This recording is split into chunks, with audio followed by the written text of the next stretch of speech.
To you, my reader, I'm not writing this for the usual reasons. This isn't a cry for help, nor is it another report of a mysterious happening that led to the deaths of those involved. I'm writing this to tell you all about something that has been affecting me for well over the last decade. Something that only recently I've come to become suspicious of. You see, I'm one of those infuriating people that are, quite to their own enjoyment, naturally adept at the process of lucid dreaming. You know, the thing where you dream but you're awake. Yeah, I pretty much do that every night.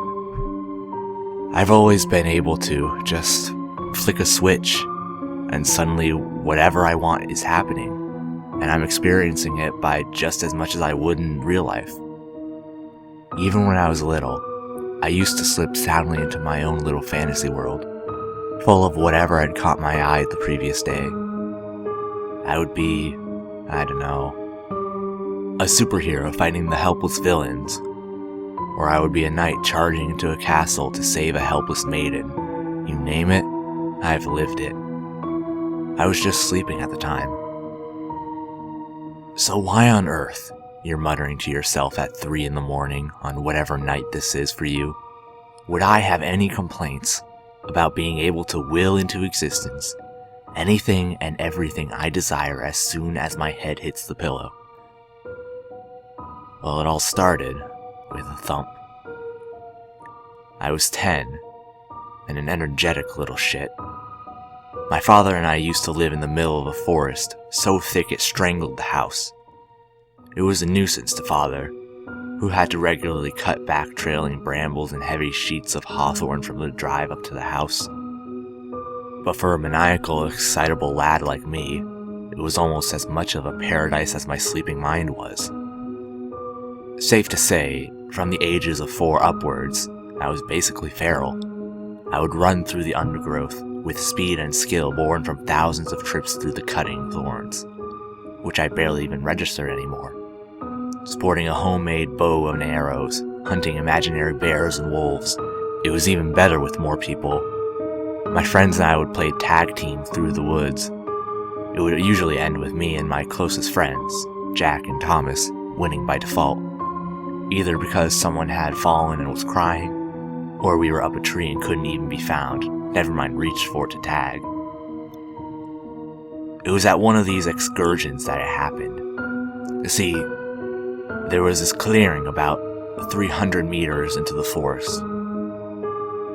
In it, there were the remains of an old house, a great stone behemoth of a dwelling, which sat squat and run down amidst the dark forestry. I'd been there hundreds of times before, and the husk was now one of my favorite places. It had been gutted, of course, so all that remained were the old floors. These were now, much to the wonder of my group when we found it, held up by a massive black-barked tree, whose branches held the upper floors of the house up like a giant gnarled support beams. They were safe to walk on, and thus, the house became our designated fort. We would furnish the place with all manner of stuff. Chairs made from tree stumps we would dig up, larger rocks we all would lug up to the place. The tree itself was used in place of the stairs that had since collapsed.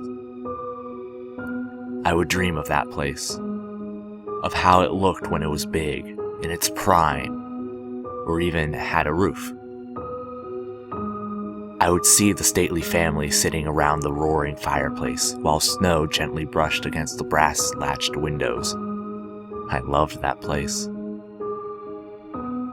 Though what I loved most of it was the tree in the middle.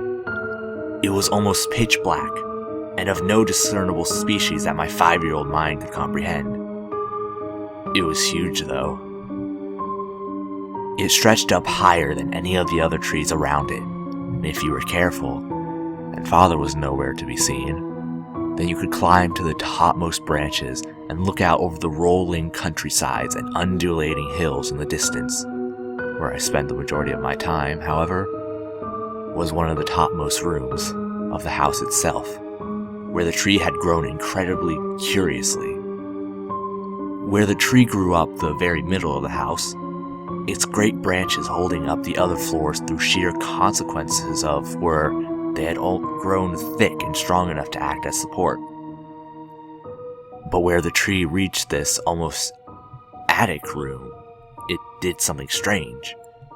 It cradled it in an almost perfect basket of branches, great bows and strangling trunks coiling around the room and up the walls, holding it almost exactly where it had obviously been before it had fallen into disrepair. I would sit on the windowsill of that room and look out, watching the other children running around and feel like a king, lording over his subjects. The window was still in place, so I would open it and shout orders at the other kids, who would run to and from our pile of unwanted building material that we poached of a nearby housing development, going about building whatever they thought the place needed. It was in that room that I sat on that day, looking out on the children below, myself finished a chair that I'd hastily nailed together, and was now gently resting on before my going down to take another batch of wood up to the room. I got up and was about to start towards the doorway when I heard Thomas calling me from down in the forest below. "John, come to the window. I gotta ask you something." His voice sounded excited, so I turned and sidled down over to the great port window, opening it.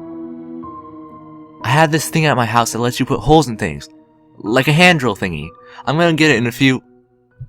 His sentence was cut off, as for some reason, at that moment, I was flying out the window, plummeting towards the ground. I hit it with a sickening thump. I was in the house. It was dark, and I was laying in a great four-poster bed in the middle of the room. My room. The one on the top of the floor of the house. As far as I could tell, the house wasn't in the same state of disrepair that I was used to, but nor was there any indication of anyone living in it. The bed was cold, and the sheets smelled musty and on under and all over me. I was lying still, eyes scanning what little sliver of the room I could see in the dark. I mustered the courage to sit up, eyes fixing on the dark room around me. There was a wardrobe in the far end of the room, and dust drifted across the gash of moonlight that slipped through the mangled and moth-eaten curtains. I stared, not understanding what was going on in the slightest. I remembered having been called by Thomas, and walking to the window.